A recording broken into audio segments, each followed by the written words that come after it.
मनमोहन सिंग जी मनमोहन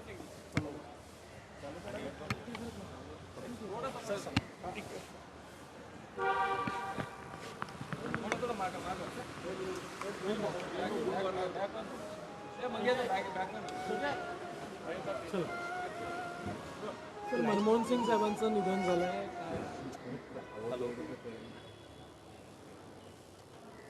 आज आपल्या संपूर्ण देशामध्ये दुःखाची लाट आहे। देशाचे माजी प्रधानमंत्री अर्थतज्ञ मनमोहन सिंग जी आपल्यात नाही। भारत सरकारने 7 दिवस दुखवटा जाहीर केला आहे। खरं तर मनमोहन सिंगजींनी या देशाला आर्थिक घडी बसवण्याचं काम केलं।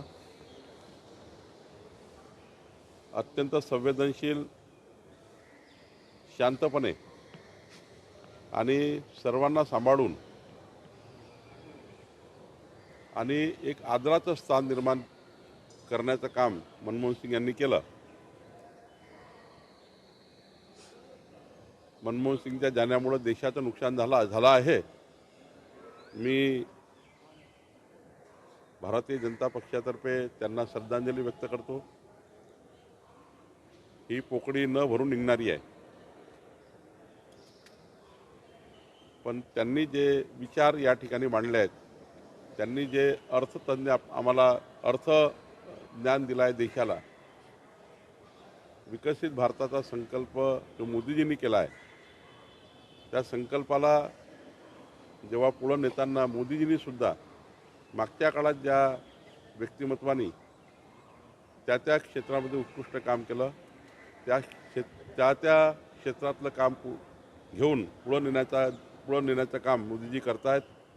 आणि त्यामुळं मनमोहन सिंग यांची कारकीर्द, मनमोहन सिंग यांचा राजकीय प्रवास आणि मनमोहन सिंगजी यांचा जो काही या देशाला त्यांनी विकासाकडे नेण्याकरता ज्या ठेवी ठेवलेल्या आहेत, त्या पुढच्या पिढीला, आमच्यासारख्या पिढीला या प्रेरणादायी आहेत। मी त्यांना श्रद्धांजली व्यक्त करतो। सर, बीडमध्ये सरपंचावर हल्ला झाल्यानंतर उरण आणि धाराशिवमध्ये सुद्धा सरपंचावर हल्ला झालेला आहे। या प्रकरणाकडे कसं बघता आणि यामध्ये काय? आता यामध्ये गृह खातं माननीय मुख्यमंत्री यांनी स्पष्ट केलं आहे की अशा कुठल्याही प्रकरणाला माफी नाही, अशा कुठल्याही घटनेला माफी नाही। त्यामुळं गृहमंत्री आणि मुख्यमंत्री आणि आमचं सरकार अशा प्रकरणामध्ये कडक कारवाई होईल, या प्रकरणामध्ये कोणी सुटणार नाही, अशा भूमिका सरकारची आहे। सरकार पूर्ण क्षमतेने काम करत आहे आणि दोषीला योग्य शिक्षा मिळेल असं मला वाटतं। सर, बीएमसी ते निवडणुका ठाकरे गट सोबळावर लढण्याचे बोललं जात आहे आणि दुसरीकडे भाजप सुद्धा सोबळावर लढणार आहे। नाही, आम्ही एवढंच म्हटलं की आमची स्थानिक जे आमचं युनिट आहे पक्षाचं, तो निर्णय करेल महायुतीबद्दल। बाकी राहिला उद्धव ठाकरेंचा, त्यांच्या पक्षाचा निर्णय घ्यायचा अधिकार त्यांना आहे। त्यांच्या पक्षाबद्दल मी बोलू शकणार नाही।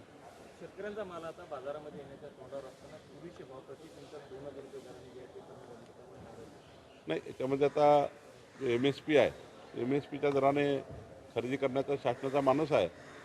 ही जे आपण सांगताय ते मी या ठिकाणी तपासून घेतो आणि सरकारकडे पाठवतो। पालकमंत्री पदावर रस्सीखेच सुरू असताना नेमका नागपूरचा पालकमंत्री कोण पुन्हा ती माल तुमच्याकडे टाकली? नाही, पालकमंत्री पदावर कुठलीही रस्सीखेच नाही आहे, खेच नाही आहे। आम्ही या ठिकाणी दोनदा माझी चर्चा झाली आहे, माननीय मुख्यमंत्री महोदयासोबत चर्चा झाली आहे। लवकरच याचा निर्णय होईल। नागपूर संदर्भात पुन्हा तुमच्या विश्वास? नागपूर संदर्भाने पक्ष निर्णय घेईल।